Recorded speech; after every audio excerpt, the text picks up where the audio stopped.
Let's go Hawks. Sunday against Cleveland Cavaliers. World James.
Listening to the smooth sounds of DJ Hustle Man. Sliding off as a C4 blows, raw state players rolling like a CeeLo blows. Puerto Rican, let me go. I need those for my Versace rock in the Skino. It's a banana split on my top of the field. Like the Lord is handling every level talk. Young boy, you don't feel when you walk for real. Offshore artery, you know what time it is. Yeah, fast and flying in a 57 that's we spin it, descended on it. Still pimping, I'm tripping, I lifted 40 in the regular. When you see shots as I pop the flash, Chris turn into ashes and dust to dust. Gotta have some money. She ready for the last, that's a Porsche truck.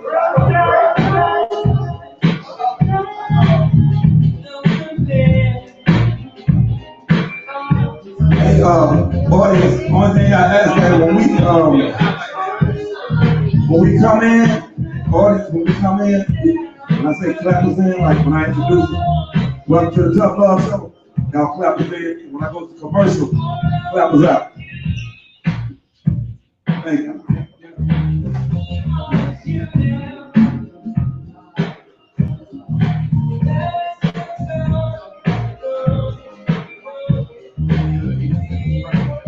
Mic check, 1, 2. Ready? We on? Welcome to the Tough Love Show. All right. We're live in Sing City in Atlanta, Georgia tonight. The Tough Love Show is a relationship forum that we've been doing for the last 3 years on 404live.com.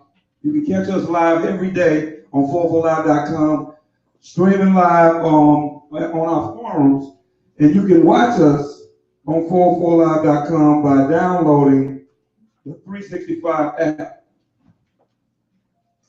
Now, the way this works is we deal with real issues, real talk from real people. We take letters that are sent in to our website and to our Facebook page, and we read them here in our forums, and we deal with them. Now, the letters that I read are not from me. I'm reading other people's letters. So no matter how it sounds, how silly it may sound, we're going to deal with it today. Is that all right? That's right. Now, first I want to introduce my panelists for today. First, I want to introduce this young lady. She's the CEO of Warner LLC, and she's also a producer of an industry reality show. I want you to give it up for Miss Kim Crawford. My other panelist today is a well-renowned poet, and I want you to start clapping right now and give it up for Mr. Kelvin Rowe. And I think Kevin's going to start the show out with a piece today. Is that right, Kevin? All right, go ahead, Kevin. I used to think that I was single because I hadn't found the right woman. But now I understand it's because I hadn't become the right man. See, when a father loves his son, he leaves no question that some rights have to be earned. So now I understand why God was waiting on me to get up off my knees and stay. Break the shackles that clamp my feet and my hands and understand that greatness doesn't attach itself to a man simply behind the times he puts on his pants. Rather, it's his actions after he finished praying. When adversity is on top of his shoulder, does he still choose to stand? Epiphany. It has taken me 34 winter seasons, but now I understand that God did not take my rib and give it back for playing. Rather, he gave it back to cherish and protect as it makes me a better man. What most people think is a game is really for real. Because out here in these streets, people are dying, getting killed with sex, drugs, lies, and falsehood. See, nobody thinks that it's real. But we, as a people, must stand and be real. Because life, relationship, love, and God is in the heart. And that is what we have to do. Thank you. All right. Y'all give it up to Kelvin Rowe. That was deep, that kid. And this is what we're going to do. We're going to keep it real tonight on the Tough Love Show. I'm going to start it out with the first letter. And keep in mind, a lot of this stuff I'm reading for the first time. So we're going to deal with each and every letter because the person that wrote it is looking for an answer. Here we go. Dear Tough Love, if your mate wants to try new things, some things that he's never tried before, but you keep telling him, no, I don't like that, or I can't do that, etc. Different things he just wants to experience, from sex in the tub all the way to anal. Is it safe to assume that they have done everything under the sun and know what they want and don't like? If that is true, and he still wants to try these things out of curiosity, should he find someone else willing? Should she try to do it again for him? Or should he let it go and depress his curiosity? That's the letter. Don't let the cat get your tongue over there. Hello, everybody. That's a deep one. And I think that's an age-old question. And my mom once told me, if you don't do it, somebody else will. So, but that has boundaries as well. You have to be true to yourself.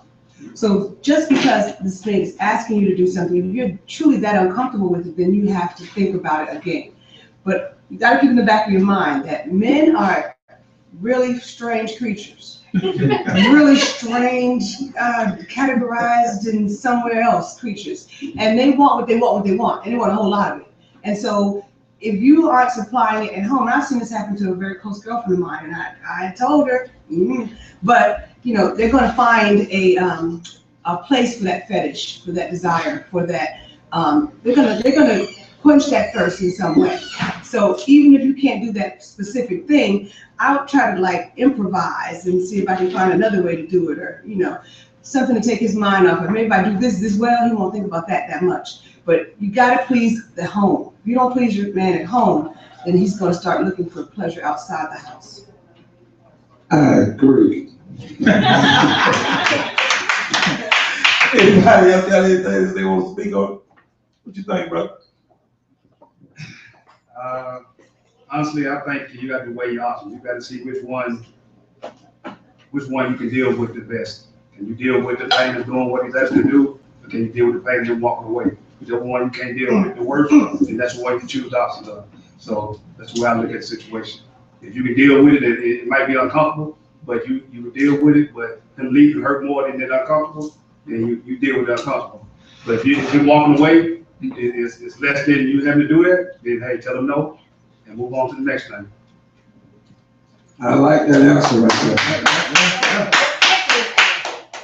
I think marriage or any kind of relationship is a partnership and it's equal in respect. Some things are just so far-fetched that you can walk.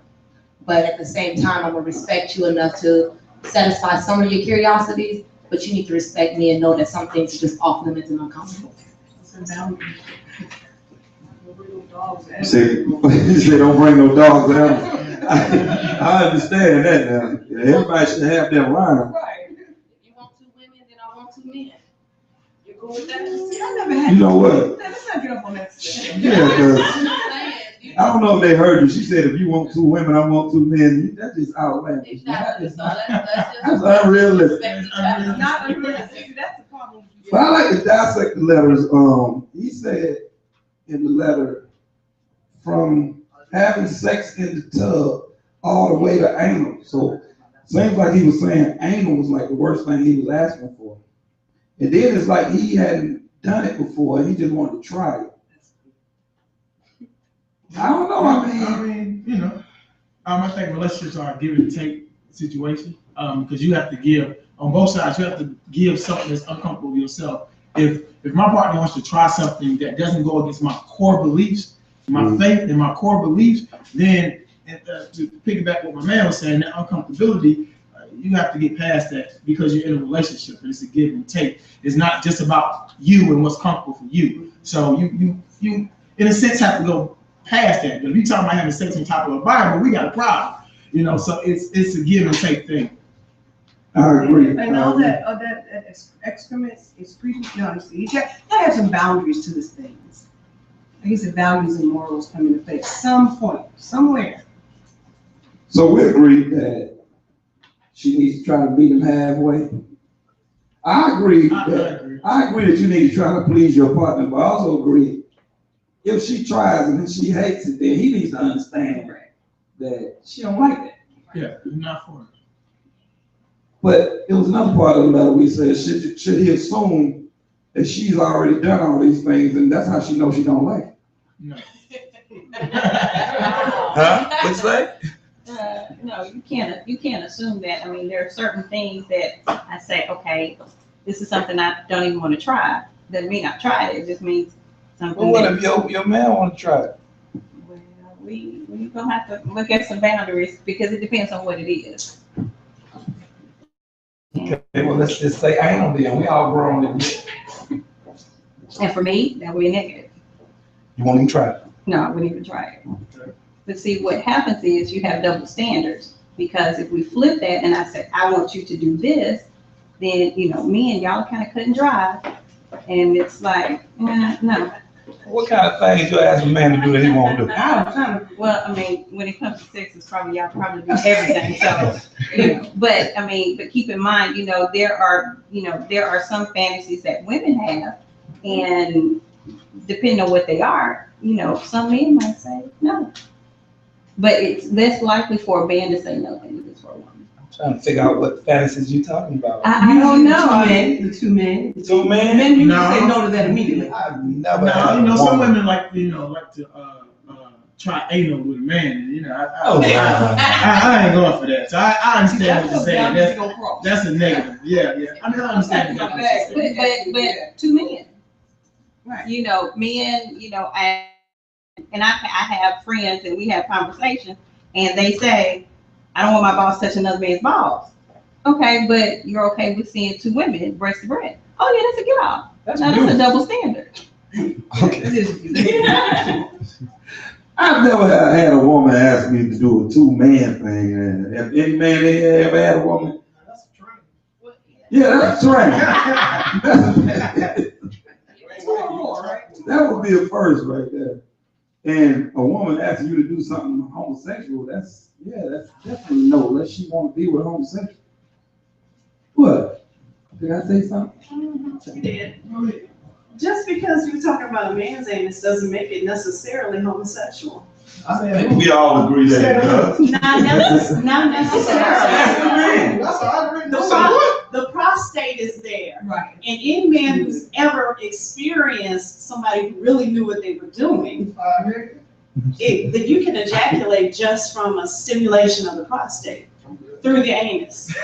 Yeah. So it doesn't have to necessarily be that it's two same-sex partners. A woman who knows what she's doing can make that happen. What is that? What you mean know what you're doing? What you gonna do? Well, it's really not much different. Anal sex for a female and anal sex for a male is really not much different. Pathway got to be clean. You need some lubricant. You need something to dull the pain. And then once you're in there, it's all good. Why you gonna get in there? I have 10 appendages. You gonna stick your finger in? Oh, yeah. I might be doing some other things. There will be some other things, you know. There's Okay. no brother in here who has not. Give me this. Who has not what? Go ahead. Take over. I think that if you were down there and you were in a vaginal area, there's probably been at least one brother in here who will admit that he went on back to the back door too. Oh, that's the new thing. They all already back Like the tape. Yes, they surely do. Now that's talk. I ain't gonna say that. The same feeling. It's the same thing. It's the same nerve endings. Exit, not entrance. Yeah. Yeah. But you like that? Yeah. Like It's just the look at the same. roll. It wasn't Well, like. you know, men started out female. You did know that, right? Oh. Yes. Oh, Oh, yeah, let me we sit going down deep. for a second. Go ahead. I want you to keep all these parts of that right there. Okay, the perineum, that little spot between the testicles and your anus that has that seam, it's because you had a vagina.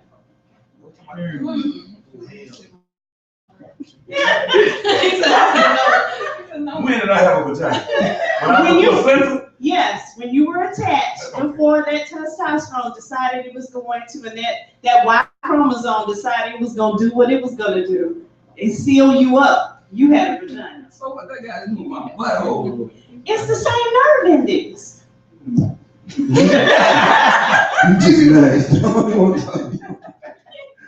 I ain't never heard nobody say that before though, but okay. Okay, y'all all be up with the mirrors, like, ooh, No, I'm leaving. there's a seam. I'm leaving, but you talking about placenta. Go ahead. Let me ask you a question. So the brothers and his men in here, you know that area that we're talking about, the tank between there? Mhm. That's a gooch. The gooch? I heard it called a type. Yeah, I've never heard of it. Well, thank you for teaching me that. I'll call it the gooch now. So basically, that area is extremely sensitive. And so when women are down there at an oral capacity and the tongue tends to go in that way, That's the most pleasurable point in the blowjob. Is that not true? Nah. Nah. You stay right around the top of that thing. That's a million nerve endings on the top of that thing. You didn't even have to go Stay there. on top of that thing. You mess with that, we'll talk. I added that to the curriculum. It's most definitely a different feeling, but you're not going to get a man off from looking between his butt and his balls. no. It'll feel different, but if you go too far, he's going to put you in the headlock. He's going to tie you up real quick. So it most definitely can't get you off, but it is a different feeling. Trying to figure out how we went left. Looking at the lever, I'm like, what did we get? Okay. What's that? We covering part 2 of the level. Yeah, we covered part 2. Okay, so that we make sure we did help this person. We do feel like the woman should meet him halfway, but we also feel like if she, because it sounds like to me he wants to try some of this stuff like one time, and he's keeping it real with her. So if she tries it with him, maybe neither one of them might not like it. But it's kind of hard to tell somebody something they want to do in their life for one time not to do it. That they can't do it because they with you. Maybe they should have done that before they got with me. Well, maybe they might leave you and go do it. Maybe they will, depending on what it is, they might have to, but I'm sure I can handle most of it. Okay. The All things right. he's asking for don't seem that far-fetched. That's what I mean, he sounds like he's very inexperienced in the sexual category, but it doesn't sound that far-fetched. The thing is that you have to understand is you opening Pandora's box, because if she loves it and then he realizes he doesn't like it anymore, does that mean she needs to go out and get her piece satisfied because he's introduced her to something? I mean, it's or if he just is crazy about it and want it all the time and she just hates it, is he gonna step out on her and go find it? So, you just gotta be open to whichever way that wind may blow. I like to try to help people. I like to try to come to a conclusion.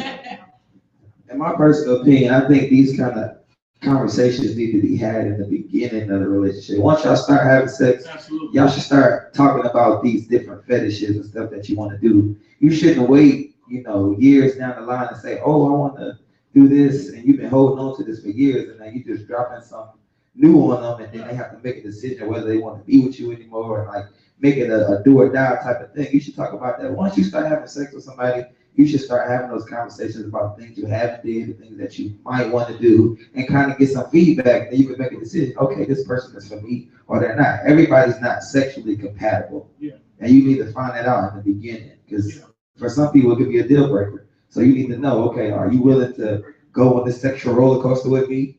Yes or no, and then you go from there. So that's my personal opinion. Absolutely, man. Absolutely, I agree. Okay, I guess we said all we can say on that letter.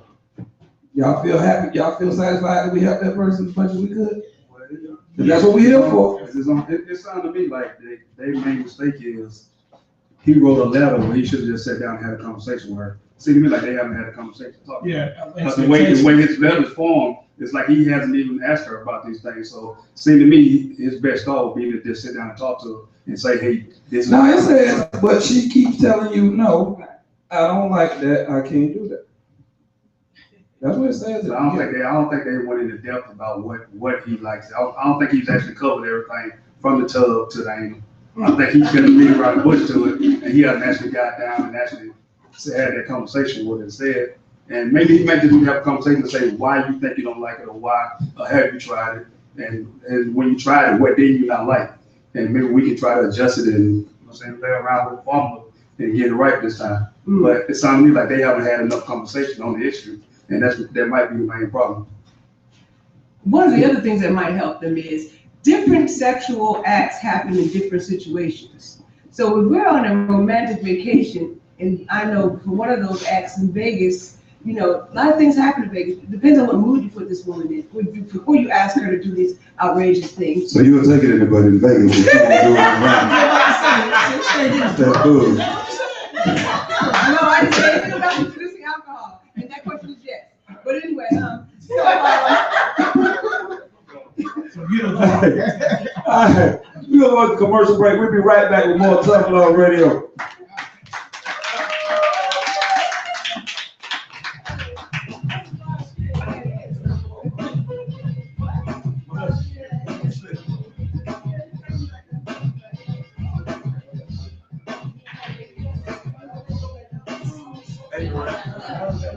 Let me know when you need to go to commercial. I ain't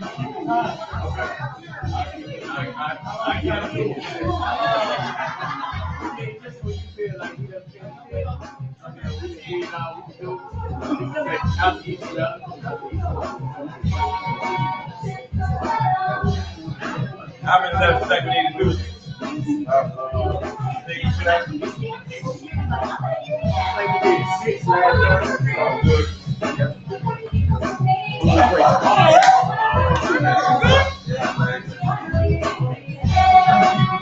me ask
Maybe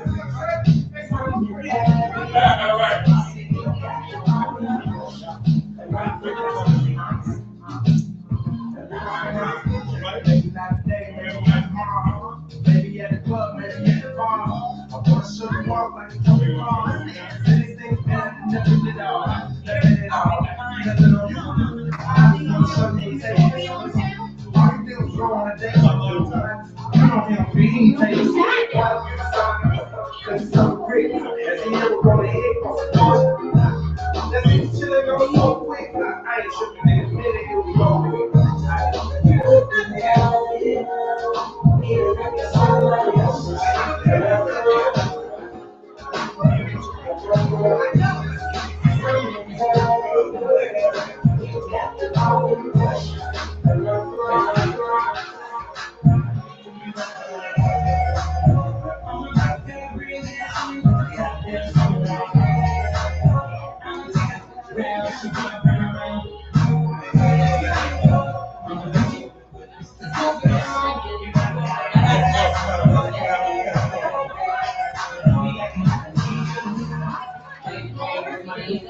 I'm the black teacher, then you with the Groom. If you don't make that, just don't make sense. See, wake up like I gotta get it. I got an engine for a top space. I get money three ways, 7 different farmers. Plus, she's no hot labor. I make that bitch walk with some cheesecake. I'm the coldest icy. Looking in the mirror like I wish I could see me. She too into me, I want into money. All right, y'all, we gotta come back. I'm the 80. How's that? See, so she my wife for the weekend. But don't be acting like an idiot because we talking about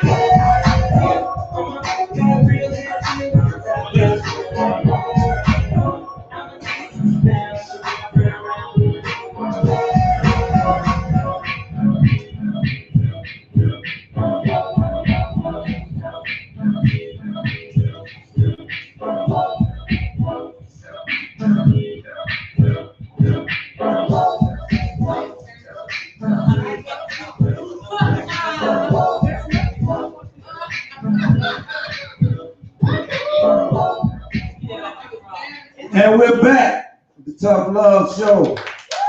Relationship Forum, live from Sing City in Atlanta, Georgia. I want to thank my panelists today, Miss Kim Crawford.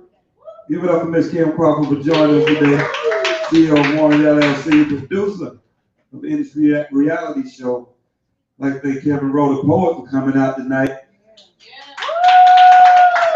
Also, we have educator Bavara Banks here tonight. And comedian Corin O. C. Dog in the house tonight. And we're going to keep the show going. Letters that came in on our website this week. We're going to deal with each and every one of them as many as we can. And this one goes, Dear Tough Love. You find out from your kids that their mom's new boyfriend drinks a lot and beats her. And beats their mom, but he has never yelled or touched them. Is it your place to say something or even confront the boyfriend? So basically, your kids come and tell you that their mom's new boyfriend drinks a lot and beats their mom, but he hasn't touched them yet. Is it your place to get involved in this, confront the boyfriend? What would you do? Well, hi, everybody again. That is domestic violence, and we are on a campaign to end domestic violence. So whatever environment my children are in, whatever environment I am in, my children are also in. So it's a progression. He may not be beating the children yet, but that may progress to that point. But why wait that long? Right. No woman should be hit by another man. In my case, I got 4 brothers, but I think that that's a very dangerous situation. And yes, he should step in and say something because the both of his children, those are his children too. I agree 100%. I mean, I think I would, if it was me personally, I would be telling my kid's mom, you got to put him out, and you got like 24 hours to do it, or I'm coming to get my kids. And that'd be a point blank situation for me personally, because that could go anywhere. If he that crazy, then who knows what he's gonna do next? Anybody else got something? Hold on. Breezy got something to say. I hear you as the protector wanting to just step to her and put down an ultimatum, but maybe she needs more protecting herself. So approaching her like, are you in a situation you can't get out of? How can I help you and my kids? Because they're a unit. So it may not be that she needs to be thrown an ultimatum. She may need to be rescued out of this. And these are your children.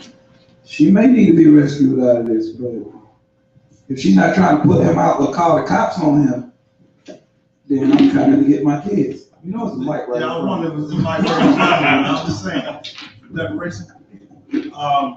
I would have a conversation with her first. You know, the guy don't have anything to do with him unless he's touching my kids, but you know, since she's the mother of my kids and I gotta make sure she's okay, you know, I still got a fiduciary responsibility to her, even though, you know, say we may not be getting along or whatnot, but we still got a connection, deal with each other for these kids. So that is the mother of my kids, you know what I'm saying? So I gotta make sure she's all right. Now, if he steps into the situation when I'm trying to make this situation better, then me and him are gonna have a conversation. But right now, he should step to her first and see exactly what she wants to do, because gotta understand too now, it's a two-edged sword when you're dealing with that type of situation. Some women give the guy and make excuses for the guy while they beating him, and she may not want to leave. You know what I'm saying? So, And that's why I said the way I said it's so matter of fact, because she called the cops on him, and I know for a fact the cops coming and they gonna lock him up. Period. They're not gonna ask any questions. So if he she's can not get gonna turned do that, around. He can get turned around. He say she hit me, and they lock both of them up and their kids. I'm gonna come and get my kids anyway, so I don't care. Both of them might need to go to jail. But my thing is, if she's not willing to stop it right then and there, nip it in the bud right then and there, I'm coming to get my kids. Because the way I look at it, if I go there confronting him about anything, he might end up killing me, or I might end up killing him. Yeah. And why should I go to jail because of some mess? You can stop fast. You want to keep dealing with him? Keep dealing with him. I'm coming to get my kids. It just depends on what type of situation, what type of mind frame she has. And I wanted to touch on the fact that they stress that even though he's not hitting the children, it's not the physical abuse that they're witnessing, it's the mental abuse of seeing their mother get beat, emotional abuse. And the statistics have shown that when children grow up watching abuse, it's either repeated or accepted. So if you have a daughter, she may think it's okay for someone to beat on her, or if a son, vice versa, he may think it's okay to beat another woman. So I would definitely, the thing is, I think men need to be prepared to act on it. Remove your children from that situation, not just tell her that she needs to get rid of that man, because women that are in abusive situations sometimes have to come to terms with themselves. No matter what you tell them, and no matter how much you try to convince them that this man is bad for you, they have to make that decision for themselves. But you need to be able to be ready to act upon removing your children out of that situation immediately. I agree 100%. I agree. I think we dealt with that. Some women find themselves stuck in that situation because of the financial reasons. They're financially dependent upon this person that's beating them. And so, like both of them said, talking to her about what the situation is and how she can best be helped would probably be the best thing to do. I don't think they are stuck because of financial reasons. I think they may be stuck because of self-esteem issues. That's what starts it, that's allows it, but most of them are going to leave because this man's helping them with this, helping them with that, doing this for them, doing that for them, and so they. I've seen situations where he didn't have a job and she had all the money. Well, that's the situation. And he's still knocking her around, you know what I'm saying? So it's some self-esteem issues that she got to be on. You know? It's still child abuse though. The fact that they saw it, It absolutely it's child abuse. And then they came to you and they told it. She didn't tell it. They were more mature than her. They told it. You got to stop her first. I don't have to do nothing with her. I don't see why you keep saying that. I go get my kids. Well, that's what I'm saying. You tell her, hey, this is what's happening. I'm take care of the So, situation. I if got there you. she can deny us, you know, She gonna do what she gonna do. She's taking a whooping around there. No, you're unfit parent to me at that point. Because you let my kids see this and you ain't doing nothing about it. All you gotta do is call 911. The law on your side. All right, we're gonna keep it moving. We're gonna keep it moving. Next letter. Dear Tough Love, My husband and I have been married for 12 years. We have 3 children. I was having a discussion with a few friends, and we all had different views on what would be an absolute deal breaker in a marriage. One of my friends said cheating was it for her. The other said bad sex was it for her. I said to them that it was hard for me to answer this question because the first thing I would consider is the well-being of my children. How breaking up my family as they know it will affect them. Would I run the risk of them being affected mentally, acting out, or simply just being cheated out of the home life they deserve to due to circumstances they had nothing to do with? Mind you, these ladies all have children as well. They didn't see it that way. I feel once you have kids, your priorities should change, and you should be more selfless. Am I wrong? Let's deal with it, y'all. I didn't write it. Nobody wants to touch them? Nobody wants to touch it? Basically, what she was saying is, I break it down. What she said was she was talking to her girlfriends, and they were talking about what would be a deal breaker in a marriage. And one said cheating, if someone cheated on her, that would be a deal breaker. The other one said if sex just got bad, that would be a deal breaker. And she said it was hard for her to answer the question because first thing she thinks about is her children. She wouldn't just leave somebody, basically, if they cheated, if they cheated or sex got bad, she would think about her children, and she felt like that they were being selfish to be able to just say, that's a deal breaker. That's a deal breaker without, it just break up a home, and she's asking, is she wrong? Because those are her friends, but she doesn't feel the way they feel. No, she isn't wrong. I think we take marriage very lightly.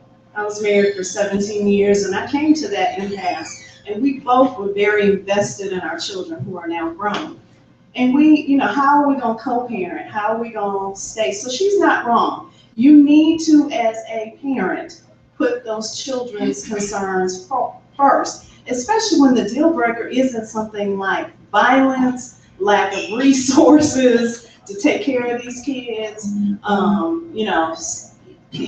There are other circumstances that are much more impactful to your family life than he cheated or the sex is bad. So I think we stayed together. We lived in the same house in separate rooms for an entire year trying to figure out how to be co-parents, and we did figure it out. So I applaud her. I applaud you. No, seriously, because I agree that once you have kids, I think it's selfish of you to be so quick to get a divorce because I don't like you no more, Because I was, and I know why. My parents broke up when I was about 12, and I didn't know how it feels to a kid. It breaks up your whole world, and you can go one way or the other. And luckily, like one of my brothers had some issues, and I protected my other brother. So it's stuff that goes on with your kids that you might think they all right. Nah, they turn into something else. They do. Some of them are strong enough to get through it, and some of them it may change their whole life, their whole direction. Are you willing to live with that? Because she cheated on me, or he cheated on me, or because things ain't as hot as it used to be. I think when you put a label on it, you kind of back yourself into a corner, because if that does happen, then what are you gonna do? Now you can put pressure on yourself outside of the pressure of dealing with what happened. So I think, first of all, you shouldn't put a label and say this is a deal breaker.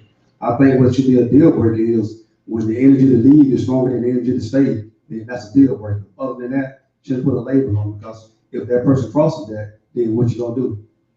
You back yourself into a corner. Then you gotta deal with, am I gonna stay true to myself, what I said, and am I gonna deal with what he did to me, or what she did to me? So let's not even put a label on it. Just say, if I got more energy to fight to stay than I do to leave, then I'm gonna fight to stay. If I got more to leave, then I'm gonna leave, and that's that. I think with this day and age, we go into relationships and marriages anticipating a breakup. We already prepared to say, if this happened, we're leaving. If this happened, if he does this, I'm gone. If she does this, I'm leaving.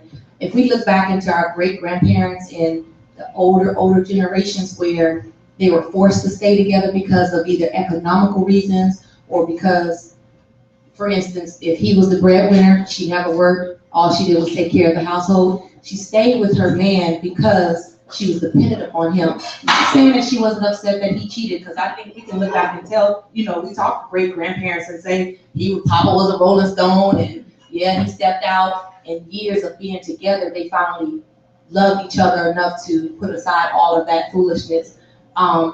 Even with him, she probably made mistakes, but he's never ironed a shirt. He never cleaned up the house. He don't have to take care of kids, so he stayed with her even though he was the breadwinner. If we go back to those days where we fought for the relationship and the marriage more so than I got my own money now, I can take care of myself. Or I can get another chick to iron my clothes and take care of my household and my kids. If we put aside those differences and we see that being together for 50 years and married for 60 and 70 years, they have those same problems that we have. They've been through those same things that we have. That's new. But there's nothing. Those songs and those old blues songs, they talking about the same things that we're going through now. Whether he was in drugs, whether he was a cheater, whether she was a hoe, they fought through that and they stayed together. And now when they look back in their golden years and their silver anniversaries and platinum anniversaries, they have stories. But they stuck through it and they got past it, and now they're loving each other, taking care of each other, pushing each other in a wheelchair. Now we're just so quick to give up because we think somebody else will do what she's not doing or he's not doing. We just don't have. The divorce is like a fad, just like being gay now. Changing up. It's a fad. But what's number one should be the family. No, God. Well, God, of course. God, family. I mean, God's number one. But the family is number one, because if you break that whole family up, man, you might regret that. You don't know. If little Johnny just say, fuck it, my daddy's gone, I'm going out here on the corner, and he start thugging, you can go out there and bust him all you want. But if that boy is tripping because his daddy gone, or if that girl get mad at mama because she feel like she ran daddy away, you got a problem. You got a real problem. But see, you gotta. That's the problem. You don't have love. They don't marry for love, they marry for what somebody situations. But no, what I think it is, man, people not understanding what the institution of marriage is. I'm on this spiritual journey right now, man. And you gotta put God in everything that you do. And when you and it's serious when you go before God, you're making a covenant. You understand what I'm saying? So I'm hearing this deal breaker stuff. You didn't make no deal with him, you made a deal with God. Right. So you gotta understand, man. You gotta understand that this is nothing to be played with in front of God, because you went in front of this man and took vows in front of God Almighty and said, till death do us part. So that means you go have your attitude over here, but you need to come back over here and work this thing out. You understand what I'm saying? Hey, you said something there, brother. That's why you gotta get up in the morning and married people have to pray together. You understand what I'm saying? You gotta turn around. If she don't feel like a pull ass, keep my ankles out of bed and say, I'm gonna pray, you need to pray with me. Because man, we gotta take control. We are head of the household. You understand what I'm saying? So if I'm leading, I gotta lead, with God in sight, and my family gonna follow. So, but if you don't have a man, it's gonna be some mess. So expect mess. So all this deal breaking and all this stuff here, man, look here. If God ain't in this mess, it's mess. And we went to the pastor for guidance in counseling. Now we go to Facebook. You see that's the stuff. No. You can't go to the pastor. You can't go to the pastor. You gotta go to God. Pastor ain't God. You gotta put action behind it too, though. Exactly. Just like Frederick Douglass said, he said, I prayed for 20 years and received no help and received no answer until I got up and prayed with my feet. So praying without action ain't gonna get you nowhere. Exactly. So, but a lot of people like to fall back on just praying and not putting the action. You gotta have the action with it. So that's why it takes way more than praying. But see, that's why that man have to lead his family. That's why the man have to lead. See, that's one of the things that go further with that. When they talk about sex, it's not your body. His body is her body. You cannot. In the Bible it says, you can't tell me no, and I can't tell you no. The only time you're not supposed to be having sex is when you're praying and fasting. You understand what I'm saying? So you always got to give it to him. That's in the Bible. So, yeah. Let me get that verse, cause I need to take that. I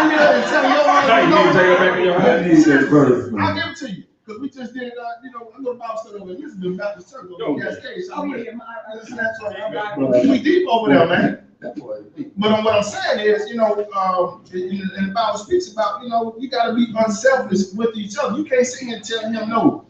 Guess what? Because when it's like, marriage is like, and sex in a marriage is like a fire in a fireplace. You understand what I'm saying? As long as that fire is burning within that, the fireplace is the marriage. But if something is off and that fire goes outside, dangerous. It's gonna burn the fucking, excuse my language, it's gonna burn the house down. You understand what I'm saying? So you agree with me? Or if you let the fire burn out.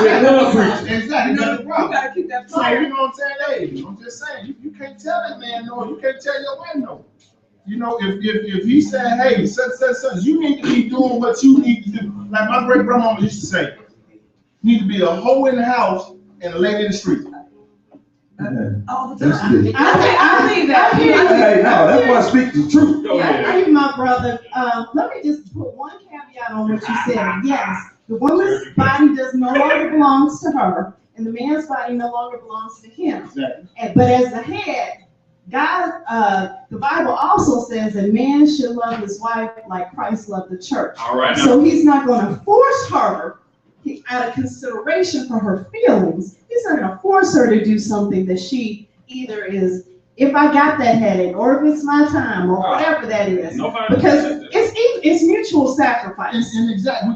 It's mutual sacrifice. I'm talking about once, you know how y'all get sometimes, Yeah, did no, something, y'all get this I agree. They hold it to ransom. Y'all hold it. That's not why I took the They hold it for This is why I took the mic. On this whole divorce thing. The model for a good divorce should be, I may split from my partner, but we continue to be parents to these children. And because we haven't had good role models for that, a lot of people stay in dysfunctional, dangerous marriages to the point where they're so unhappy that nobody's producing or exactly, it's impacting the children. I will say in my particular case, not only did we live together, my son had a boys in the hood moment. He didn't just, my ex-husband didn't abdicate his responsibility as a father. When that boy turned 13, it takes a man to raise a man, and that boy bumped up at me, and I said, come get your son, come get him, come get him. And then we co-raised him with him being in his home, and I continued to raise our daughter in my home. So if we could learn in this new age to be divorced with responsibility for our children, then divorce is not always the worst circumstance. But because we haven't been able to do what this young lady said, which is put our own selfish desires aside and look at the bigger picture, that's really the root of the problem. It's always about me. What can I have? What is it? It ain't working for me. Well, you don't get married to be about me. I agree to disagree, but what I'm saying is, you got to put God in it from the beginning. Absolutely. And you got to keep him in it. Absolutely. I seem to think that people don't these days, the three things that I see that are lacking, and I'm stuck in an industry where I'm stuck with a lot of youngins, and I'm a cougar on top of that, so I deal with a lot of yes, believe it. Got a lot going on. Yes, I do. You ready? But anyway, so bottom line is, I think that people don't have loyalty today. It's just a tattoo on somewhere. There's no stick-wittedness, and there's no values and morals anymore. I don't know when it became okay to hang on a pole. And so when those things started changing, we started losing a lot of the family unit. And the Black family just barely exists anymore as a family unit. It does, and I see a lot of marriages staying together till the kids get grown, and then it's over. Why do you think that is? That's the reason why they were there. They were just there to maintain, raise those children. We've done that. I think that in some relationships, you get so caught up in raising your kids that you forget about that person that raising the baby. There you go. Every night. Say it again. When those kids leave, you're sitting next to a stranger, and you realize we no longer know each other anymore. What makes you happy? What makes you tick? And people live in that coexistence for so long for their kids. That's why you can't do it just for the kids. You're not doing it for the kids. I mean, the first relationship is your wife. Or your husband. That's the first relationship anyway. The first relationship is God, man. No, we know that. Okay. I think, I went to seminary. Keep saying it. I think, Keep saying God. I went to Can't two. do nothing without it. I think it's, I'm a Christian. Keep them in.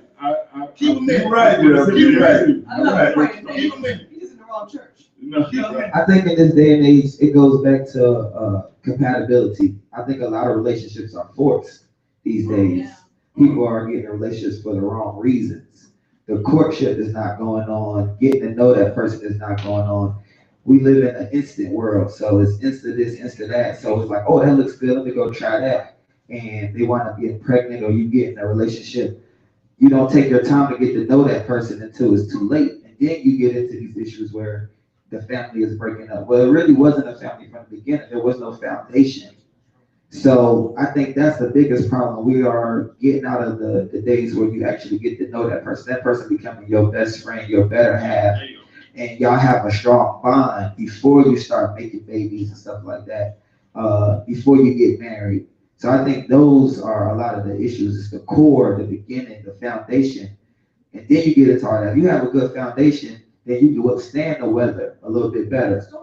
So I think that's what people fail at a lot in the beginning. And also, between the relationships, let me just say that you know, we don't have the same communication between the partners as we used to. Either we're watching the game, we're on Facebook, we're on Instagram, we're on the telephone, these cell phones they never rest and go off. There's a lot of things that interrupt our daily routines that we should be spending that quality time together. So quality time has become 3% when work, finances, kids, social media, everything else has become the other 97%. So you lose something in that transition. If you're not communicating with your partner, then that's the most important thing in that relationship. You've got to know how each other feels, what you want, where you come from, where you want to go, what your goals are, what your vision board says, all kinds of stuff, and what church you go to. Go ahead. I think we got away from who we are as people. I think our lack of knowledge of heritage and things of that nature is what's wrong with us, because we're basing everything we do today off of what our slave masters taught us and from what we learned from immigration. We're not basing it off of what we actually are as African people. We base it off of what we learned from our oppressors. And we know what they did to us and what they did to each other. And that's what we basing our racial off of, what we see. Because you are, and you believe the image that you see is what you hear yourself.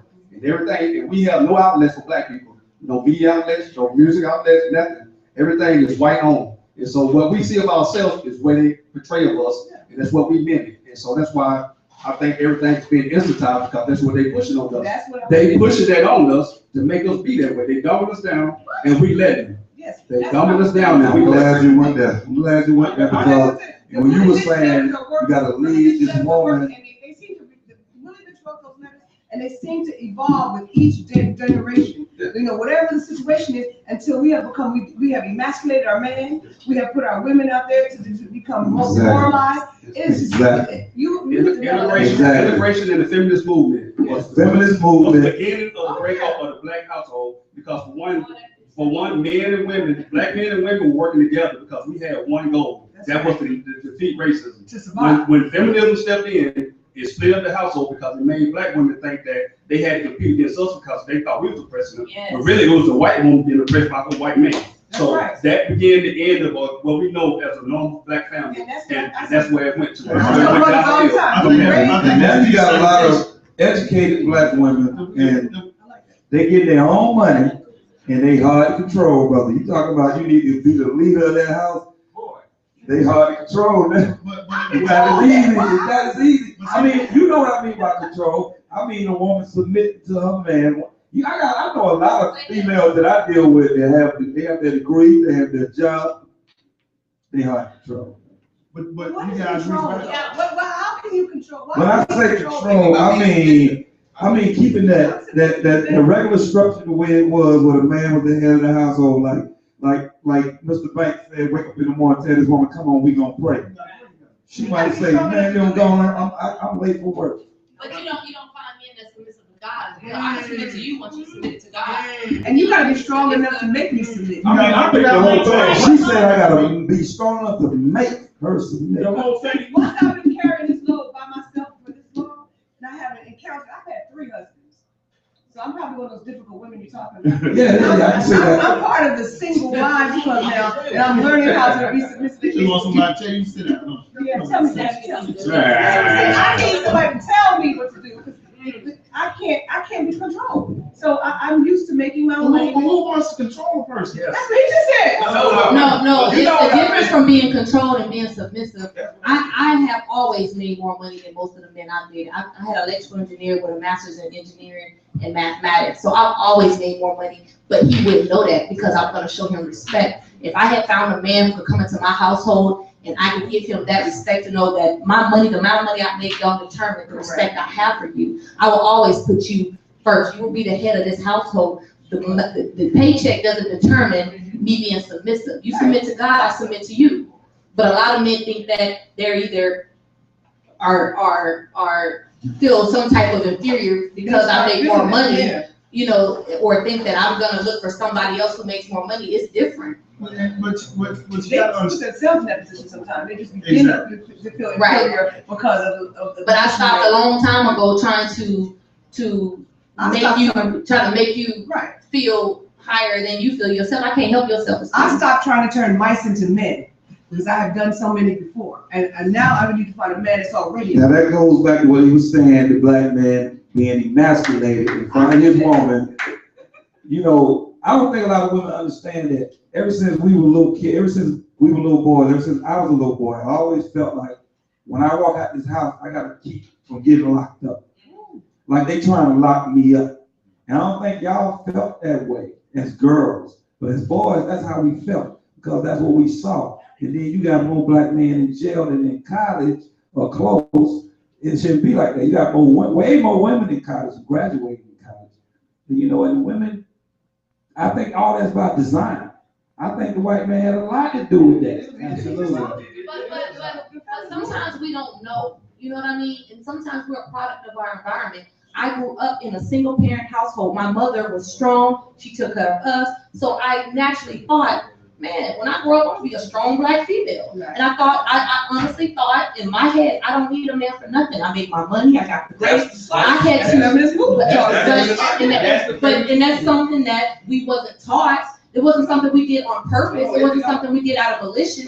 We just thought that this is what my mother did. This is what I must do. But I had to learn how to be, you know, I had to learn how to be a damsel in distress. I can't open this jar. Not purposely, not trying to make him feel inferior, but I had to say, I used to think that, oh, he's not home to put this dress together, I'm gonna put it together. Right. And sometimes I thought that I'm just helping him out, where he was looking at it, she doesn't need me. Right. You know what I mean? And that was something that I had to teach myself. No one taught me. I didn't have a father figure. I didn't have I had older brothers who schooled me too, you know, things to do. But at the same time, I had to teach myself that after observation. And unfortunately, it was a lot of relationships that was burned because of that. Right. But we just thought naturally, we're just being the strong black mother that our mothers were. See, that's a conditioned mindset, you know, because as soon as he said control, the first thing was reaction was a defensive reaction. Right. But when your brother said control, I don't think he made control like you get over here and do that. He made control like, let's say, let's do what you said, put that book together. Yeah. And even though I know you can do it, you sit back and you let him do it because he's a man. But it seems like in a lot of relationships, the woman want to compete against him instead of working with him. It ain't about the woman going out and making money, because I would love my wife to make way more money than me. It's about the fact that when you make the money, it seems like the more money you make, the more responsibility the man role you want to take on. Right. It ain't about you making the money, it's the fact that the money makes you want to go ahead. Well, I can attest to that, because in my last relationship, I was in a 3-year relationship. He's 14 years younger than me, and I thought a lot of potential in this man. So I felt like, okay, I make all this money. I invested in my other artists. I can invest in him. And so I looked at every slight little thing that he did, and I picked it apart, as opposed to allowing him. And so his thing is, you took my manhood away. You took care of this, you paid this, you did this, you drive this, you did. And so I didn't see it that way. I'm like, we're doing this together. We're going on this trip together. I looked at it as a unit. He looked at it as me mothering. That's a good one. Yeah, mothering him. Yeah, no, he got self-esteem. Yeah, that's a different issue right there. Yeah, that's something he got. Yeah, self-esteem. Yeah, that's a What you think, Melissa? Does he have self-esteem? Self-esteem. I don't think so. Is there some? I guess to expound upon the spiritual perspective, for me, I feel like if there is a good and evil or a God and a devil, and he had to have an agenda to have a negative impact on our community, if he would reverse the roles in the household and have men sleeping with men and women sleeping with women, you cannot reproduce. And then the woman no longer has an incentive to support her man because she's in competition with him once the roles are reversed. And that's what I see on an everyday basis. Wow. You are so right. Wow. So, I mean, we gotta be smart enough. We gotta be smart enough to see through the bullshit now. It's right there in your face. And these single households that everybody want to defend, they have a bad backlash, and we can see it right now. Anytime a little boy want to walk around with his pants down, and come on, man, showing your drawers, and then you want to try to go join gang, and then little girls feel like they don't need no man, and this grown woman in here just admitted to that. They don't need no man. They saw their mama do it. They don't need no man. That don't mean. No, that's what we were told as children. You said that's what you were told. No. See, that's She got it right here. right now we're bashing on the women who feel like they don't need a man or feel because they. No, not bashing. But what I'm saying is, let's get it clear. Some women are forced to do things. Some women, my mother. We're not saying it's a bad thing. We're saying that it's a predisposition. But it's by design. What they want us to do is by design. It is by design. We are saying it's a bad thing though. Not bad. No, we're not saying it's bad because you're doing it. We're trying to point out the fact that It's bad why are you because doing it? Right, exactly. Where do you start to reprogram? Where do you start to, because men have to be men. Turning the TV off for one thing and then learning about your heritage. Because I promise you, the more you learn about your heritage and not what they teach you from black scholars. You gotta put it on, man. Not You from white gotta scholars. put it on. You gotta keep Bro, we got space for us. I'm just saying. But you learn your heritage, and I promise you, the more you learn about the people, and the more you learn about what they actually did, and not that little mess they teach you in school, I promise you, your whole perspective will change. Right. It'll change. It's about us teaching our children about our And heritage. you got to. Not You got relying to. on somebody You got else to. to teach If your child only learns what they learn in school, you're doing them a disservice. You're doing them a disservice. You're doing them a disservice. All I'm saying is, education is training. Knowledge. Education is training. Knowledge is awareness. And you got to be more aware than educated. Because a lot of people out here with 2 or 3 degrees don't know a damn thing. And I know some dudes out there on the street, they graduated high school, can come in there at school, maybe last one of us. Spend a couple years in one attention. I hear what he's saying, and I agree, but in the same thing, I disagree because I hear what I'm saying. Africa, in parts of Africa, they have the same heritage they follow. The human is flawed. And so you're going to run back into that. And so we say, yes, you do need to know your heritage to a certain degree. But if you don't have a higher thing that you're following or that makes more, then you're going to come back to your human mess ups anyway. Yeah, you know what I'm saying? You say it's flawed. First of all, I don't believe there's anything has to be a flaw because first of all, it's not the perfect. So if there's nothing perfect, then you can't be flawed because everything is flawed. So there's no such thing as flawed. So you should look at it from a different mindset. And don't look at it as a mindset of being flawed. And when I say learn your heritage, I just mean just go back and learn what our people did. You know what I'm saying? The contributions we made. Because a lot of things we did, we don't get credit for. A lot of things we did. And if these kids knew all the things that we were capable of doing and what we did, that would give them pride. It ain't necessarily about them knowing what we did. It's just the fact they know we did it. And so the only thing they know is that some white man did it. And then that's the only thing they know. That's the only thing they learn. That's the only thing they know. That's not the problem with education. Yes, it is because education is training. Education is That's training. not the problem with education. The system trains you. I'm in the system. I'm telling you. Okay, that's my That's problem. not the Hear me out. problem. Hear me out. What I'm saying. I mean, I heard what you're saying. Hear me out. What I'm saying. Let me finish my point. Then I'll do it. My point is the system trains you to do what? It says you get up, you go to school, you get an education, you go to college, you get a job, you work, you pay bills, take care of your family, you get married, you have some kids. Then you die. Yep. That's the blueprint. That ain't no blueprint. That's what the system wants you to do. That's what you are conditioned to do. So you got to start thinking outside of the box. And to think outside the box is to have love for self. If the only thing you know is what white people done, you have no self-love. It ain't about you knowing everything that every black person did. It's the fact that you know that black people did something, so we're capable of doing more. Well, then you're And that's talking what it's about about. black pride and the knowledge and knowledge Yeah, that we've done. and that- The black pride has been dissipated for so long. That's what I'm You know, it's like they don't teach black history in school. I teach my son. I don't breed much. I only have one son, but I taught my son black history because I wanted him to know. My parents were military. My mother was in the Audubon when Malcolm X was killed. We wore dashikis in New York. We were dashiki wearing, going to that type of militancy. So they don't have that. Just like they took religion out, they took music out, they took everything that fed our children's minds out of the school system. So I don't know what his perspective is and what's wrong, but I have 2 female friends that are teachers, and I have substitute taught, but I taught at Morehouse for 4 years, neuroscience. And I also had a group of men that I took around the country doing science, and some of them came from most of them that came from single parent homes were the hardest working, smartest, and surgeons today because they felt like they don't want to go back to that. They want to do something to take their mother out of that environment. And then there's some that go the opposite direction, sit around smoking weed all day. I'm not going to do this. So it's about knowledge. You have to teach your own. The knowledge starts within the family. It starts within the home. And so it starts within the home. It starts within the home. So the whole thing, he said something about desegregation. That's the problem. Yeah, go ahead. That's the problem where it's not in the home. You want educators to raise Ain't your nobody raising kids. them. No, that's So that's when they come, but see, guess what's raising them? Social media. They're on Twitter, they're on Facebook, they're on Instagram, and they're having beef and fights on there and it's spilling over, and they think that's reality. And they bring it over to the school. They have no respect for authority. They have no respect for adults. They have no respect for themselves. We just old. But see, So a lot of it is we're not giving them something to respect because we're not related to what they well, know. who's supposed to give it to you first? Your mama, your dad. Yeah, that's what I just said. That's what I'm saying. That's what I just said. That's what I'm saying. We gotta go back to the But you gotta problem. understand, it goes back to before desegregation. The black family was in the church. They put God in everything. Everything was centered. Let me finish. Everything was centered around that church. We had dances in the church. You brought the family to the church. Now the church is You understand what I'm saying? Let me finish. Now the church is giving the children. After your Bible study. That one is finished. Yeah. This Bible study from New York right here, that's what I'm saying. What I'm saying is that family base, because I deal with the kids every day. I see them, man.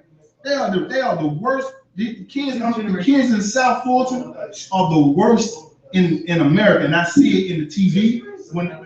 Why do you think Georgia is not? Ferguson, when everybody want to march for the little boy, all you had to do was obey, listen to what the man was saying.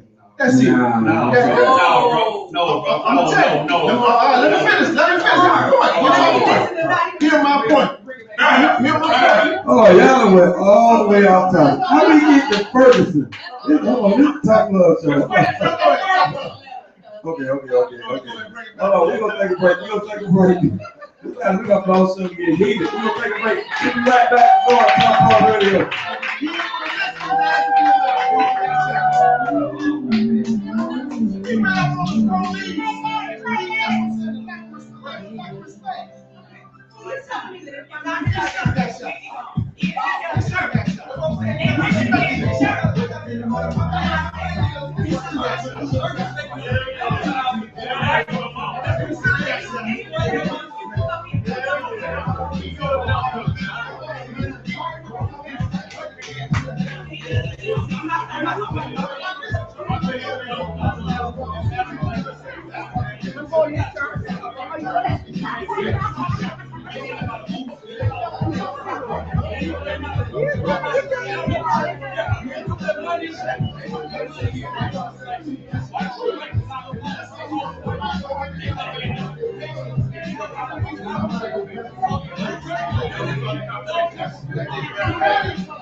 Yeah, we like the passion everybody has, but we live on radio, so let's try to watch some of the cursing. We're live on 4-4 live right now. So yeah, I mean it was so good I wasn't paying no attention to the curses, but my producer told me that we cursed.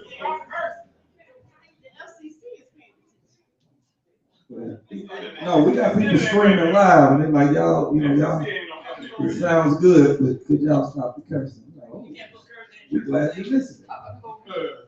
It is the internet. No, it's the audience who's asking us to stop. We're sorry, audience. We back? We back. And we like to apologize to our live audience for us getting so impassioned in here that we cursed a little bit, but I didn't think it was that bad. Fix it, Jesus. And it was the Reverend here cussing. Just so you know. God ain't doing us yet. He was a real cuss word. We serious about this stuff. You're working on it. Let me get to some more of these letters because I know these people are listening. I'm probably some of the ones that sent the letters in. All right. Dear Tough Love, I recently married a wonderful woman in my mind. She is my best friend. Our sex life is out of this world. She takes care of me every day. She works full time and still comes home and cooks every night. She cooks breakfast on the weekends and rarely asks for us to go out and spend money. The only concern I have is that she has slept with 3 of my friends prior to our relationship started and has a prior to our relationship started and has a reputation of sleeping around. Before we met, my friends would often refer to her as a hoe, and I didn't even know who they were talking about because her real name was never mentioned. I found out after we had been dating 6 months, and I took her to a cookout that one of my friends had, which also happened to be one of the 3 that she had slept with. When I introduced them, she seemed a bit startled to find out that he was my friend, a friend of mine, and she said that she knew him too.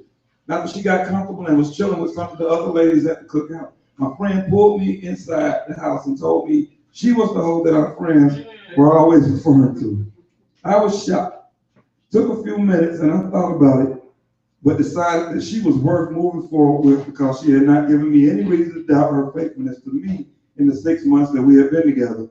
And she had slept with them prior to me and her even meeting. I married her 6 months after that. We have now been married for 2 years.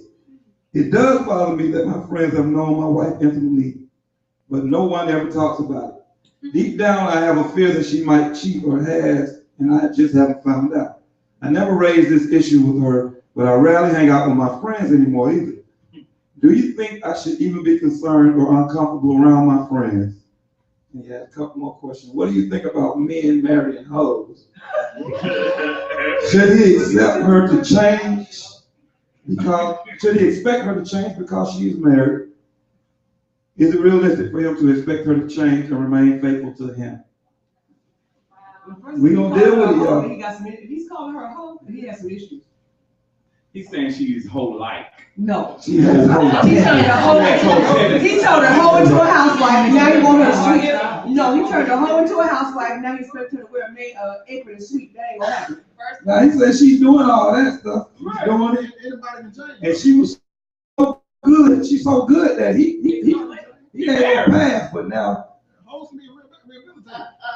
First of all, he's 6 months late. He's 2 years late. He shouldn't be talking about this. What's the purpose? He's been married to his lady for 2 years. It's a dead deal. Either he needs to go get some mental health and help his own issues out. If she hadn't done anything as of these 2 years to bring up any kind of hoish ways or revert back to her past behaviors, he shouldn't be having this conversation. And didn't he say he don't hang out with his boys anymore? They made his good friends anyway. They just finding out that he was married to her because they wasn't at the wedding. No, he said that. Right, he said 6 months into it, he found out, they told him, he married her anyway 6 months later. Now they've been married 2 years. Yeah. He need to just keep going. He probably need to move. He probably need to move so his friends can't come over his house like that. He asked him, can you turn a hoe into a housewife after he's already turned her into a housewife? Yeah. What do you want us to tell her? No, divorce her 2 years later? Right. Like I said, these are real letters we dealing with. I think he's already rolled the dice and he's already gambling. He might as well finish what he started. But I know it's challenging and difficult to be around friends that have slept with your wife because it's like your prized possession, right? Boy. I mean, he's not hanging with these same people. I mean, he was strong enough to marry her after that. No, he need to stay strong. No. He was whooped. Yeah. He lied. Yeah, you can look at it 2 different ways. He was whooped enough, but he was like, I don't care what y'all say, I'm gonna do what I want to do. And now he's showing some weakness. He thought he could get through it. Yeah, now he's in reality. Yeah. Right. Every time he do it, he sees his boys in there with it. So he put a Stevie J. She was putting it on. She has some experience. You don't let it. But she was putting it on him and fixing breakfast. And fixing it. Cooking dinner and putting in the sleep. That's a win. Win-win. And she go to work. You don't want a chick to sleep with everybody in the neighborhood and get to you and want to go to the movies. No, you're right. Yeah, but he knew before he married her, though. He knew. My question is for him is whose definition of hoe is he using? That's my question for him. Whose definition of hoe is he using?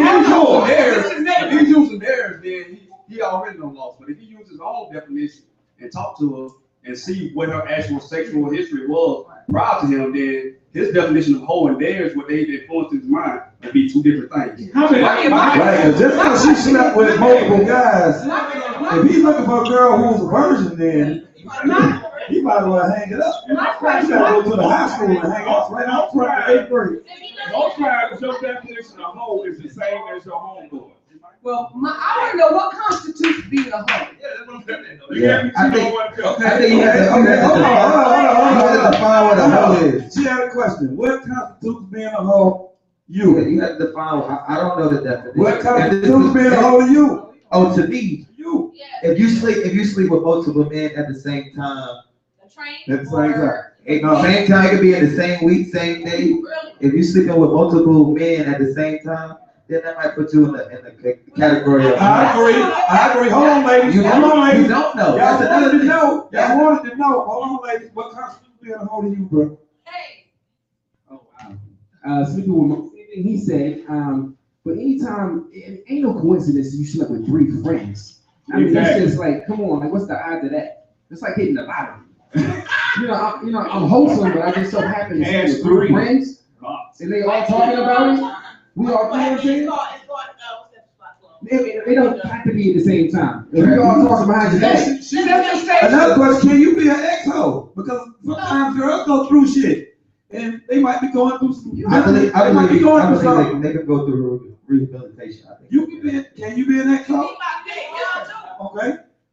So is it a hoe because you're in Atlanta, or if I come from a town that's population of 5,000, I slept with you 2 years ago, I slept with you in high school, I slept with you in college, that's 3 friends, but there was the space made it all right. If you did it in the same week, you're doing too much fucking. You are being too promiscuous, and you being too reckless. But in the realistic, when the time is in front of you, you got all 3 y'all drinking beer, you're not looking at that timeline. You saying I slept with you, and you. That's all you see. The thing is, she could have been the guy in the situation. You know, all 3 of them I feel like guys can be hoes too. And we can be labeled as that. Yo, no. But if I want to see what all three of y'all working with, it's my prerogative. If you want to see what me, It's your prerogative to be a hoe. and if I want to be a hoe, you should have been paying me then. Wait a minute. Don't be defending A hoes. hoe and a That's a hoe who ain't getting paid. Yeah, that's two different A things. hoe and a prostitute, so different. No, your nasty is nasty. Wait a minute. The reason why I broke it down and asked, because she said, what constitutes being a hoe? So, I was going to make it to the women. Hold on. So y'all know too much hoe defending up in there. Is a hit dog? Is a dog been hit up in there? Okay, well, hold on. All black women. The reason I said that, because if she didn't know, I wanted her to know. He came up with a pretty good definition to What do me. you say? What do you say? My thing is, I know that over the years, you've had different boyfriends.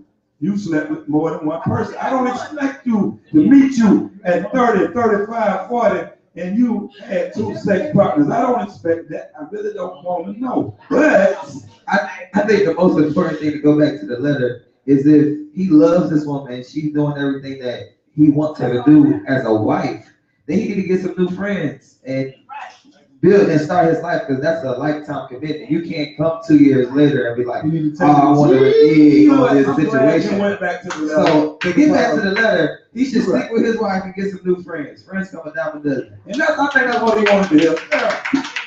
That's what he wanted to hear. Yeah. You can get some new friends, but a girl who's gonna freak you and cook at the same time, that's not a friend. You can get some new homework. Don't forget you go to work too. And she bound But he needs to work on his insecurities because he's wondering if she gonna cheat.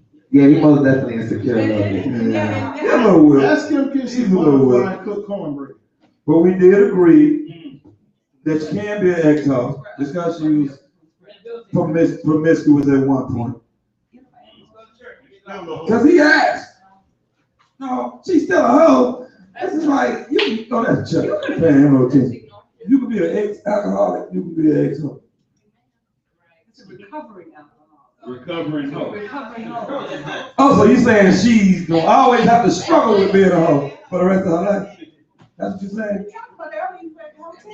I think that every woman, okay, women have desires, they see something they like, they want, but women are less likely to act on it than men. So when you find a woman that's like, fuck, I'm gonna do this, I'm gonna fuck him up, then she becomes a hoe. Now I like his definition. If you fucking all them in the same day. Ain't them words. Oh, yeah. No, you did not. Okay, I'm sorry. If you're sleeping with them all in the same day, then that's a little bit nasty. Yeah. But if you're sleeping with them So we agree with that. I think protection is a factor too. Protection is most definitely a factor. If So you were she here said, raw if dog, I slept with 10 men, but I was heavily protected, I'm not a hoe. no, I'm talking about the frequency. And if you sleeping with multiple men and you're not using protection with all these men at the same time, You really don't care if a girl You just gonna be on board. But the new disease they got out now, condom just not gonna get it. They got that skin purposes in there. What men need to realize is women have the same urges as men. We see something we want to try, we want to know what he's working with. We might be dealing with a couple of people, don't mean we sleeping with all of them, but we might finally sleep with you and realize I was horny as hell and he didn't get me off, man. I might have to call But while you dealing with all those people, No, I didn't say I was all those people, dealing with all those people and the people that they're dealing with. Time out. I did not say I was Fears that sleeping you're putting on yourself, man. So hey, There you go. Jesus. I'm gonna keep it there. Listen, See, I didn't say I was sleeping. Go ahead. What you want me to say? Jesus is my boyfriend? Like I said I was dealing with. I didn't say I was sleeping with. I talked to multiple. We talking about No, we ain't talking about talking. No. Don't back up. We talking about sleeping with. Right. So what I'm saying is women have to suppress their urges just so they won't be called a hoe. Just because we're satisfying your definition of what you think is a hoe. No, because you can do stuff and I never find out about it. But if you're a hoe, you know you are. I ain't never got to find out. You know you're a hoe. I might not So never we find just out. need to be a sneaky You hoe. know you. Yes. If it don't bother you, to do what you're doing, If it don't bother if you, it don't So bother when you, the hoe don't care and she says screw what you think, it makes her a hoe. Yeah. And I hope she be by herself. Listen. No difference between the dirty hoe and the clean hoe. There is no difference between the dirty hoe and the clean hoe. Bottom line is, if you know you're being promiscuous, you ain't supposed to be out here sleeping with multiple people. I'm not saying you've been in multiple relationships, or you done had a couple of one night stands. I'm talking about you. Just nasty. You fucking all Just the overnight time. quick trip. You are having sex with several different men at the same time. Yeah, that's nasty. And for what reason? For what reason? Are you selling it? If you're selling it, then you're a prostitute. But if you're just giving it away, you don't really have no reason. What about the ones that go to the trapeze and all these other anticipating all these clubs? That's nasty. You know. That's dangerous and nasty. Why a freaky nasty? Why is it nasty? To do the what you call it, the swinger club. Oh, Simon and Gomorrah.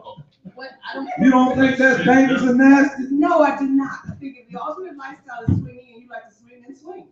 Don't you swing over that goddamn. Well, that's why they have swinging clubs, so all the nasty people can swing together. No. I went in one by mistake one time. And I was horrified. I was horrified. He knows. He went off on the partner. He knows. I got mad because they took me in there. I was like, what is this? No. In his defense, so he's not lying. I really think to each his own, but Atlanta is the #1 AIDS. We just have to wrap up and be careful because. Oh, definitely. CDC just released a Since when is a condom? Statistics are statistics. They all A condom is a fragile little thing, but you act like you put that condom on, you can just be hoish. No, I done bust many a time. Then you send that swapping spit with the person and all that, bodily fluids and sweat. No, don't tell me that you put no condom on, you ain't no hoe.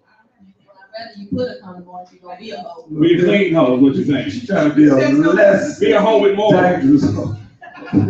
Be a hoe with standards. You put it on the face, tell us baby shot. Oh, okay. He not going in and out when he wants to.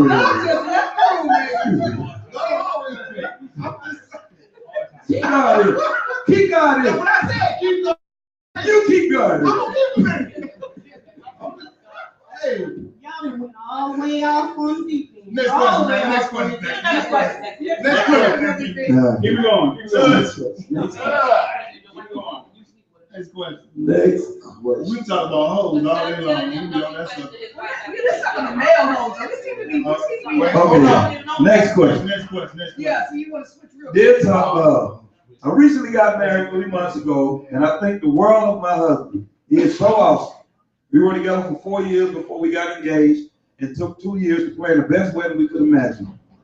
He always would tell me during the tough times that he loved me so much, and these would be the worst things we would ever have to deal with.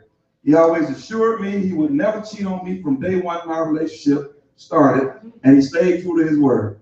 I've never had to deal with another woman being a problem. To know that he only wants to be with me for life is so comforting, and it makes me want to do everything I can to make him happy. I never had reason to doubt his word. Last week, I was cleaning the garage, and I found some of his clothes in a bag stuck behind a bunch of boxes. The clothes he wore the night of his bachelor party. I didn't think much of it. I went to put them in the wash, and I noticed that there was lipstick on his boxes. I was devastated. It didn't take me long to add it up. I stood there for a long time contemplating what to do, what to say. I decided not to wash them and asked him about it when he got home. I didn't throw a fit when he arrived. I kissed him as usual and asked about his day. Then I said, I have to talk to you about something. He looked at me and said, sure, what's on your mind? I told him I found some clothes in the garage today and was going to wash them until I saw lipstick on his boxes. His eyes got so big and he began to profusely apologize. I immediately broke down into tears and told him I could not believe he had broke his word to me, and out of all the years, why? To explain. After all the years, why the night before we got married and then had sex with me the next day? He began to explain that it was truly not what he wanted. His friends had thought it was a good bachelor party surprise to get him drunk and to tie him to a chair and let a stripper have her way with him. He said that he begged them to let him up and did not want things to go that far, but everyone thought he was joking and kept laughing. I've seen this happen. Yeah, me. He said that he had wrestled with telling her the truth, but had felt extremely sad by it, but didn't say anything because he didn't want to ruin the wedding or the rest of their lives together, because he knew that he would never cheat on me. He asked that I forgive him and we could get through this. I told him I need time to think about it. I honestly don't know what to do. I was hoping to get some advice. I love my husband. I know his heart that he is telling the truth, but I'm confused because I don't know if I can trust him with his friends. Wrong letter. Go to another letter. Deal with it. Deal with it. Hold it up. That's one thing about Tough Love Show. We're going to deal with it. Hold on. So Somebody took the time to write this. when did she find the drawing? 3 months later. 3 months. After they've been married, my question is, the drawing's been dirty for 3 months. Hold on. He hid them. He hid the clothes in the garage behind some boxes. Why didn't he throw it away? He came home, changed in the garage, he still had the clothes, the boxes in the garage. He She changed. should have a problem with the fact that he was dumb enough to keep them. That's what she should be questioning. Right. You nasty something. Y'all gonna help me later what? She needs to take a nap and get over it. Where it's not clothes in the washer. It's the minimum. That doesn't make him a hoe. Did he sleep with somebody, 2 people within 24 hours? That doesn't make It him was a hoe. forced. He was taking You know what? Oh, I'm not even gonna walk all the way over there and dignify that person. We through with the hoes today. You know what? I'm gonna do it because you here. He sleeps with 2 people within 24 hours. Then we just say that made the woman hoe? He had a whole night. We said 3 people. But That night he was tied up. No. We said 3 people. You know your friend. He was under the influence. I'm gonna be honest with you. I have been to a bachelor party where that happened. We tied the guy to the chair and we had paid the girl. And now he didn't mind, but this guy could have mind. I doubt that. Because he knows how long they've been friends. He knows his boys. I didn't know they were gonna do that. He told him not to, but they did it anyway. We do stuff like that. Okay, when he walked in and saw the setup, why not leave? Come to my bachelor party. Bachelor party. Stop marrying you. Hey, let me tell you something. Man, go ahead and get some head. Do whatever you gotta do. It's your bachelor party. I don't care for them. Okay, here come. We focus so much on. And that's wrong. And that's wrong. You should care. Why is it wrong? I care. You should care. Well, don't say you don't care, but you should care. Well, let's put it like before God That's was not married. Let's But put you it should God. care though. You should care. You But got to I'm marry saying this guy, make this covenant, and hours before he made this covenant, he's out here screwing somebody else. So what was he supposed to do? He was supposed to tell her? No, It was just hate. no. She said she didn't care. This is what I'm saying. I'm saying she should care. Not that she said, "Oh, you can sleep with whoever you want to sleep." But I'm saying, you saying he should have told her? No, it's over He now. should have stopped the That's wedding what I'm because saying. of I'm that? saying it's over now. I'm not Exactly. saying It's over now. She need to move on. What's done is That's done. all I'm saying. But he told her the truth. He could have still lied to her. But he told her the truth. She need to move on. Swallow that pill. I know that in every relationship, there's something that happened that you didn't tell your partner because you did not want to hurt them, because it wasn't that big a deal to you, and you don't want to hurt them, right? Right. Ladies. All right. Y'all made a whole talk about it. So I agree. You don't know what happened. But see, why you want to assume that happens at the bachelor party? That's what y'all do. That's not what we do. But y'all do. His homeboy tied him up. So his homeboy tied him up. My homeboys may want to do that. I may not want to partake. Hey, so let's stop assuming them. Now, I'm gonna say, at my bachelor party, there was strippers, but my mind was somewhere else. And I let them have their fun. Exactly. That's what I'm saying. Hey. No, I didn't let them, and I was on guard because they probably would have tried. But I seen it happen more than once. I seen it happen. That's just like you remember that movie with Samuel L. Jackson and when he was playing the cop and his neighbor, him and his neighbor, they had that problem and they brought him in there and they held his ass, all the police officers held him down and made that girl get up on him, and guess what they did?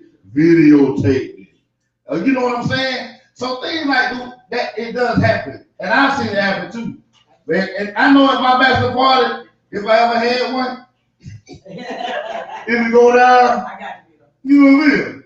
But, you know, I mean, at the end of the day, it's before you made that covenant with God. Because when you got to that altar, everything is put behind you. Am I lying? Am I lying? Because when you stepped up there to that altar, everything behind you was behind you. Forgive me for what? For what I've done. You know what I'm saying? So even if it was just last night. Even if it was 5 minutes ago. You must be a member of Elizabeth Baptist. No. We're not gonna knock Dr. Oliver over there. You feel me? What I'm just saying. You know what I'm saying? That's just like, okay. This is something different. But I'm not saying the subject, just on what you said real quick. This is like when Jesus went on the cross. When he was on the cross, man over here. He said, what? Remember me. Just remember me. It wasn't what he did a day or 2 hours ago. It was just remember me at this time. I surrender myself to you at that point in time. So what I'm just saying is, when that man got to that covenant with God, everything that he did in his past was his past. You feel me? And the only person he got to deal with that with is who? God. And his wife 3 months later. All I'm saying is, when she saw those boxer shorts hid behind the thing, of course, as a woman, it's okay for her to ask, hey, what's up with this? When would this come? If he said, oh, you know what, it got a little wild on the bachelor party, you know, then she just say, she has to have the sense to say, all right, listen, that was before the end, but I just want to make sure there's nothing going on now, ain't happening, it won't happen again, that was then. I'm not saying she shouldn't care or she shouldn't question or she shouldn't be concerned. What I'm saying is, the fact that he was never in his phone. The fact that he confessed and he was upset about it. I think the brother's a good brother because I ain't confessing to nothing. I'm from the school with Michael Vick. I ain't do it. You ain't see me do it. So move on, Take me do it. Move on, that was over. Move on, baby. Move on. Next question. Move on. All right.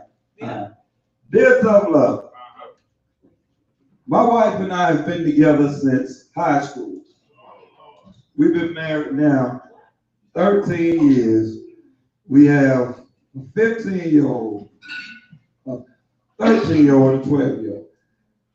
Through these years, things have been up and down because we got together so young. It was a situation where her parents, she had problems at home, so she ended up staying with me and my parents for a while. So through those years, we both have had pressures of being married so long. Y'all can tell that I'm summarizing this one. They've been together for a long time, and they've had their ups and downs. And of course, they both have thought about stepping outside the marriage because they got together so young. But what just happened recently is he found out that his wife was being unfaithful, but he didn't know with whom. He just felt it. So he went out one night. She left. He left after her to go to the store. Her car was parked at the store. So he went across the street and he stayed over at the store to see who brought her back. Who brought her back was his daughter's lesbian basketball coach. Female. Female. He watched them kiss each other goodbye. She get back in her car. He rolled up on her and he confronted them. And she was surprised. She was shocked. She was busted. So they went home and talked about it. He said, "You're a lesbian." She said, "I'm not." He said, "Yes, you are. You're a lesbian. You've been with this woman." He said, "You either lesbian or you bisexual." She said, "No, I'm not." Now he's thinking, if you want to be with a woman, if that's something you want to do, as long as we've been together, you could have talked to me about it. Maybe that's something we could have dealt with. He's thinking that if she wanted to be with a woman, but didn't want to be with a man, he might have been able to deal with that because he got his own urges of being with somebody so long since you were a kid. He had his own urges, but he says she's so embarrassed about it now that she wants to break up, and she don't want him to tell nobody. But he said he gonna tell everybody in the family. Because he won't tell them why he broke up. They want to know. That's pretty much what he wrote. He's upset because he's a punk. What is his question? Well, he wants to know what we think about it. That's all. He wants to know what we think about it. That's back to that pleasing at home. Pleasing at home. And figured it out in the bedroom. I tried to sum it up. Maybe I should just read it straight out. But basically, Well, she might be a boy down there and do something to him in the bedroom. yeah, the girl that she's messing with, apparently, is a bulldog. And she's talked his little wife into some things. Bulldog. Ricky Smiley said I'm going bulldog. You know what bulldog is. I got. Hey, y'all gonna help this man away. Yeah, listen, buddy. Let me tell you something. If you feel like that she's out there like that, have a conversation with her because you got kids and you're about to break up that family structure. You gotta have a conversation with her and do what's best for you and those kids. If you want to keep that from those kids or tell the kids this is why we broke up, then y'all gotta sit them down together and seek some counseling, man, because that's some serious stuff. That's some serious stuff, and those are some serious issues. We don't have the answer for that, but he needs to seek some help, some marriage counseling, and hopefully that situation gets running. Because that's a tough situation. You can deal with another dude, you understand what I'm saying? But when you see your woman with another woman, that does something to the psyche. It's a confusing situation. Yeah, but it does something to the psyche a little bit. Dealing with her with another dude is something that you thought about. Yeah. You see other people go when it's a woman? And then she's trying to deny that she's bisexual. She's more embarrassed than anything. And then when a woman got on a 4X shirt and you know what I'm saying? Right, would it be any different to you if your woman was a woman or a man? It would be different, but I think either way it'll hurt you. But I think he can make that work to his advantage though. Not really. I think that's what he was getting at. She could have came to him and talked to him about that. I think he felt like, I don't know. I think he felt like if she came to him and said she had feelings for a woman, that's something they could have dealt with. Being that, because if you've been with somebody since high school and y'all been together 15 years, you gotta expect that she want to experience something else. Well, no, and you gotta expect that he want to experience something else, don't you think? I think she's already been doing it. She's already been doing it. She just ain't got out there with that woman now. She's probably been doing it since they've been in high school. Understand? Because they live together in their parents' house. They're like they were on top of each other for so long that. Let me tell you something, man. A woman is one of the most sneakiest people on earth. She can hide some stuff. That's not God. That's not God. That's real. That's easy. That's real. Y'all know that y'all are better. Y'all, come on now, y'all can be trifling, but y'all can hide it so. You did not attribute the word trifling. Tell them about trifling, nasty, and low down, and tricky dicky y'all want to be. Wait, hold on. Y'all can go out and be what? What you say? Tricky dicky. Mother Teresa is not trifling. I don't even know what tricky dicky is. Look there. But Mary Magdalene. Hey, but what I would say, it's just like what y'all saying, right?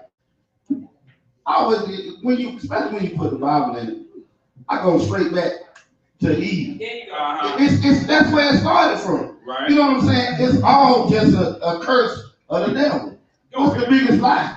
What's the biggest misperception of life? Calling men dummies like No. I'm just saying. We are. Adam was exactly. Every man. That's what he was stupid because he trusted the woman. So I'm stupid if I trust the woman then. Exactly. I mean, because it's just like. Yeah, lady just said I'm stupid like No, if you want to get God, if you want to get God for a woman, for Man. apple, what, apple? No, that was bigger than the apple. Now you need an apple too. That was bigger than the apple right there. I'm telling you. It was a fruit. It was bigger than the apple. But see, you gotta. She didn't want no more bananas. She wanted some pears. You know what you got? Bam. Y'all realize y'all laughing at one of our tough love. No, we're not. Hey, Y'all man. making a joke. Y'all making a joke about this man's letter. I think y'all are talking about two different things. They're saying, well, she wanted a woman in her bed, then they could have invited one in together. That wasn't a woman she got to college. No, she didn't even necessarily have to invite her into the bed with us. I'd have been like, that's what you want to do, baby? We've been together 15 years. That's what you want to go try? But no, it's not about. I can either say, a lot of men, let me put it like this, a lot of men would say, go ahead. But see, dog, I think she's emotionally tied up with the woman. That's the situation. What I said was they need to seek some marriage counseling because she's in another relationship with that woman. Exactly. She's mentally. Don't forget the part. Emotionally gone. I said that she's so embarrassed now and so in denial about it. She said now she want to break up. He said nothing about it. He want to break up. She want to break up. Well, she probably is embarrassed because it's something new to her, something different. It's nothing accepted amongst the world that she's a lesbian or she like another woman. But his first mistake was assuming it was something sexual. It could be emotional. This woman is listening to her, feeling her. I'm sure it started emotional. It started emotional. For you to assume that it's sexual, we could invite her into the bed. That's not the problem. But that is a problem. Why would invite those person into your bedroom? That's nothing sexual. That's just a kiss. That doesn't mean I just want sex from this woman and that's all I want. So let's invite her into the bedroom. Turn on my phone. What I was saying is this right here. Turn on my phone. Especially just like she was the basketball coach. You know, a lot of basketball coaches are, you know, that's just like your choir director. Every choir director almost. You feel me? And a woman's basketball coach, and a lot of times are the same way. But at the same time, because even if he felt like, okay, well, you should have said that, and I'm gonna invite both of y'all to the bedroom. You got a lot of women like, But I know a real life situation like that. I'm not going. You know, real life situation. This is a real life situation. I think that men like to assume the fantasy element of this. They don't realize that mature people can fall for someone very unexpected and then be drawn into something. And he has to talk to her.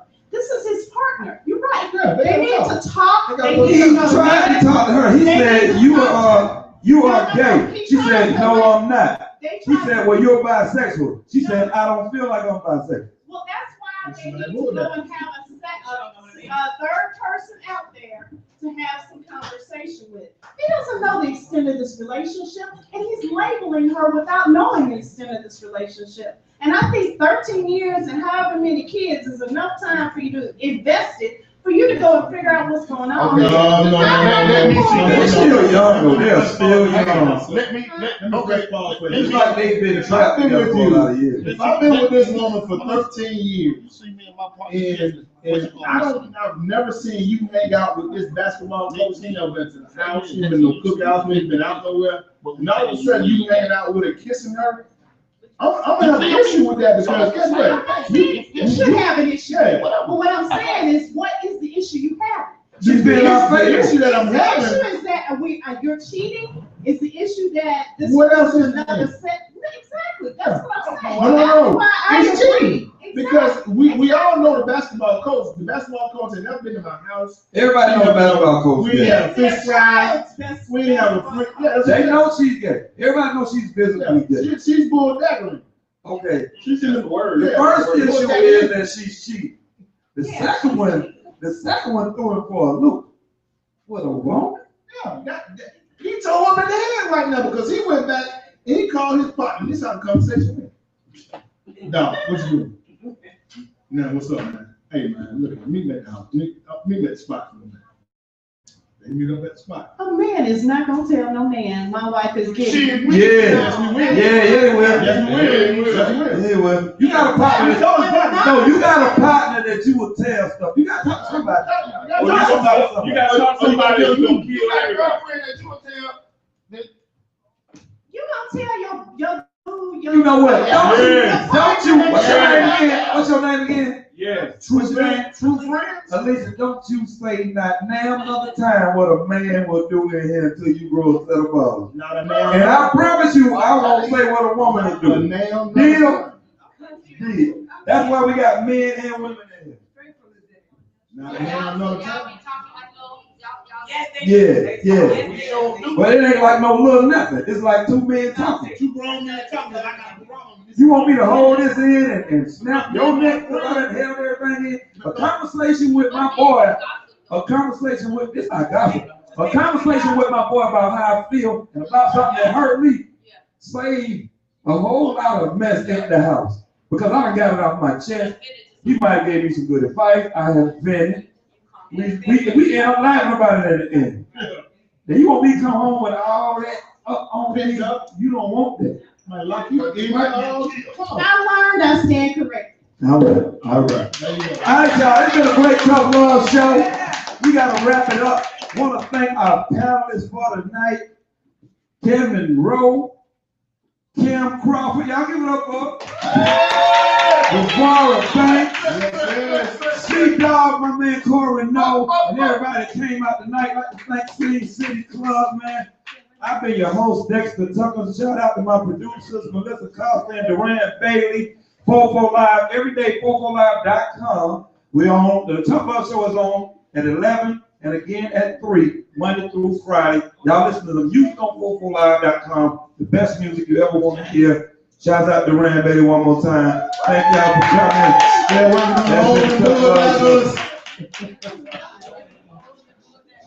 And if you don't like listen to Tough Love, we both lose money.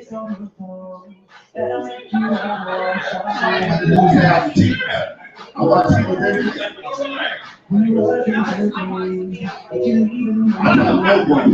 with